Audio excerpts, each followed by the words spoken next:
Foi só o Jim Ryan sair e adivinha só, a sujeira que tava embaixo do tapete começou a aparecer. Cartões para PSN, Xbox Live e muito mais é no Rei dos Coins. Faça sua compra e ganhe o cashback. Acumule pontos e compre muito mais. Link na descrição. Um oferecimento GVG Mall. Saia da mendigagem E adquira seu Windows por menos de R$90 ou Office 2021 por menos de 300. Basta usar o cupom JE20 na sua compra e selecionar o PayPal, que tem a menor taxa de apenas R$2. Expulse o cracudo do seu PC ativando a chave no seu próprio Windows. Links na descrição.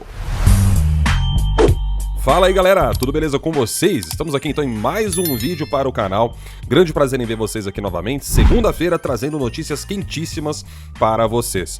E hoje a gente vai falar um pouco mais sobre a saída do Jim Ryan. Ainda não sabemos exatamente como as coisas vão ficar, mas foi exatamente como eu falei para vocês no vídeo sobre a saída do Jim Ryan. Caras, realmente, o cara tem sim aspectos que são elogiáveis, mas o cara perdeu a confiança da galera do PlayStation. E, manos, quando eu falo pra vocês, quando o público começa a se sentir muito insatisfeito, alguma coisa ali tem que ter, velho. Você transmitir confiança é uma coisa muito básica, né? E o Jim Ryan falhava em todos esses aspectos. Ele já começou perdendo essa confiança quando ele falou lá anos atrás, não sei se foi bem no comecinho, quando ele virou presidente, ou se foi até antes disso, né? Que, pô, quem é que ia ligar, por exemplo, pra jogos antigos, né? Jogos ali da Retro e tudo mais. E aí, um tempo depois, o cara muda totalmente o discurso. Fora a ganância e promessas que o cara queria quebrar ali na cara dura, e se não fosse a pressão popular da galera, a gente tinha era se lascado. O motivo pra fazer uma lista aqui pela qual o Jim Ryan deveria realmente mesmo ter caído fora do PlayStation é o que não faltava. E podem reparar, se você pegar os poucos defensores de Jim Ryan que existe na internet,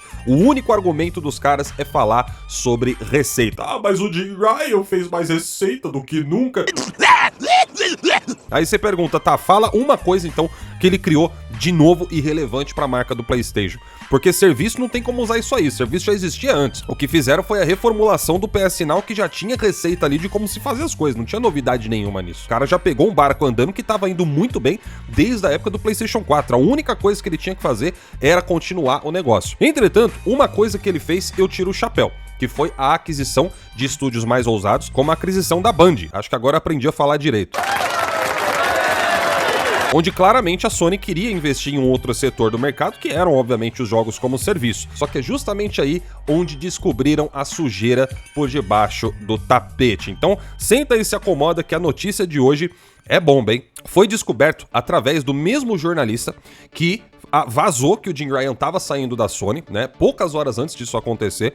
E logo em seguida veio o anúncio, né, oficial da Sony, uma carta ali no site da Sony Interactive Entertainment. E esse mesmo jornalista, que é o Jason Schreier, do Bloomberg, fez outra matéria nesse final de semana, onde ele relata que as fontes dele também informaram que os estúdios da Sony estavam totalmente desconfortáveis com essa política que o Jim Ryan colocou de investir, né, em todos esses jogos para serviço que foram anunciados aí nos eventos passados, né? O último showcase do PlayStation, vocês devem se lembrar muito bem, foi um total fiasco nesse sentido dos jogos first party da Sony, porque a gente só viu ali jogos para serviço que não chamaram quase atenção nenhuma do público. Todo mundo tá cansado de saber que jogo de serviço costuma ser sempre genérico, o que não significa que ele não possa ter qualidade, mas a maioria é tudo genérico, segue tudo a mesma fórmula. E aí nós temos o resumo da matéria do Bloomberg que aborda justamente esses pontos dos estúdios da Sony, que eu vou deixar disponível aqui na descrição do vídeo para vocês verem a fonte, tá bom?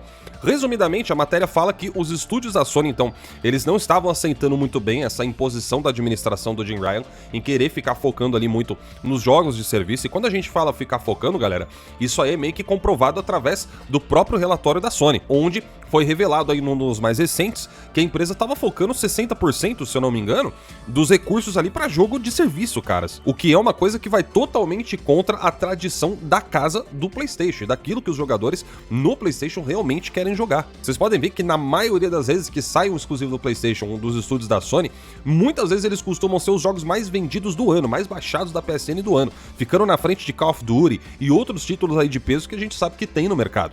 E de acordo com a matéria, são especificados alguns estúdios que tiveram esse desconforto, sendo alguns deles, né? A Naughty Dog, a Guerrilla Games e a Insomniac Games, que pareciam aí estar com dificuldades durante o desenvolvimento desses projetos.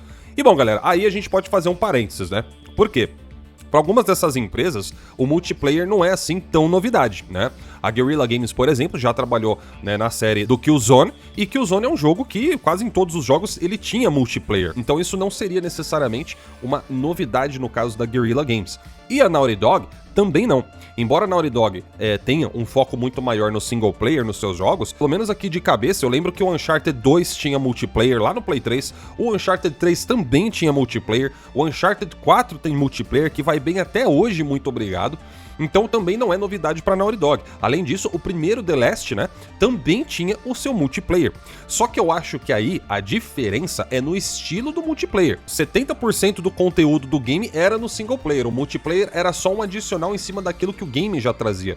Agora, você fazer um jogo focado somente no multiplayer é uma coisa desafiadora, de acordo com a matéria que relata que os estúdios da Sony estão tendo essa dificuldade, porque uma coisa é você fazer um multiplayer separado ali, em conjunto com o que já foi feito com o single player do game, e outra coisa é você fazer o game somente focado nisso, como a Band faz, por exemplo, mas que, de acordo com a matéria, os caras levaram o quê? 10 anos, até eles se estruturarem, terem um know-how todo direitinho ali, pra trabalharem, né, com esse tipo de jogo, de serviço, e mesmo assim a Band, de acordo com a matéria aqui, teve altos e baixos durante esses 10 anos. Então nem sempre foi um sucesso, não é fácil fazer esse tipo de jogo e manter a constância dele por anos e anos. Então é aquela coisa, apesar da aquisição da Band, essa empresa não vai simplesmente transmitir tudo que ela sabe para todos os estúdios do PlayStation do dia pra noite. Isso é uma estruturação que precisa de mais tempo. E o que fica evidente aqui é que o Jim Ryan tentou acelerar esse processo falando pros estúdios, olha, vocês vão mudar agora repentinamente, vocês vão fazer agora jogo para serviço, ou pelo menos vocês vão designar uma equipe para esse tipo de jogo, e a gente quer ver esse negócio pronto até, sei lá, ano tal. Então aí você pensa, equipes que não tem noção nenhuma de como fazer um game totalmente voltado para esse tipo de jogo de serviço, agora tendo que se virar nos 30 fazendo o negócio acontecer. Ou por acaso vocês acham que é normal já ter saído The Last 2 lá em 2020 e até agora, 2023, estamos quase indo já para 2024, não ter saído o multiplayer? Sendo que lá em 2013, no primeiro The Last, já era o quê? Day One saiu online daquele game? Qual que era o segredo para fazer o multiplayer do The Last 2? Não precisa ficar fazendo nada super refinado. Segue a mesma fórmula, o sucesso é garantido, não tem necessidade. E aí, meus amigos, para fechar aqui o vídeo, fica aquela sensação ruim, né? De que os caras, por terem sido forçados agora a ficar focando nisso, deu uma atrasada nos projetos principais, que são os jogos single player. Pega lá o showcase que não mostraram absolutamente nada, não teve nenhum game single player relevante do lado da Sony, exceto pelo Spider-Man 2. E aí a gente se pergunta, o que foi que aconteceu? O Wolverine, caras, já era pra ter sido mostrado alguma coisa e até agora a gente não viu. E a gente viu aqui que a Insomniac Games está dentro desse hall aí de estúdios que estão sendo, né, vamos dizer assim, entre aspas, obrigados a ter que trabalhar nesses jogos pra serviço. E eu me surpreendi zero, tava muito na cara que tinha alguma coisa errada na gestão do Jim Ryan em cima desses negócios. A Sony nunca foi de ficar tanto tempo parado. Você pode ver que até mesmo em épocas em que ela meio que remasterizava eventos, mesmo assim naqueles anos saiu uma quantidade considerável de jogos. Você pode ver, não teve nenhum ano, por exemplo, do PlayStation, nos anos passados, em que só foi recebido um único game, caras. Como tá acontecendo nesse ano só com Spider-Man 2. Então é aquela coisa, cara, não adianta querer usar de argumento que o Jim Ryan, ele fez bilhões de receita, bateu recordes. Por mim, a Sony podia fazer 50 bilhões de receita. Eu quero saber do meu lado como jogador. Óbvio que tem que ter os jogos, mas também tem que ter a hype, tem que mostrar os projetos futuros. Não precisa mostrar jogo que vai demorar ainda 5, 6 anos pra ser feito, que nem a Microsoft tá fazendo. Mas gerar hype é muito importante. Então, essa é a minha opinião. E a opinião de vocês, qual que é? Lembrando que a gente já fez uma votação lá no Twitter sobre o que a galera achou da saída do Jim Ryan, e a maioria gostou, hein? Então é isso aí, galera, eu vou ficando por aqui, não esquece de deixar o seu like, eu vi que você ainda não deixou, hein? Tu tá vacilão, hein, rapá? Um grande abraço aí pra todos vocês, até o próximo vídeo e tchau, tchau.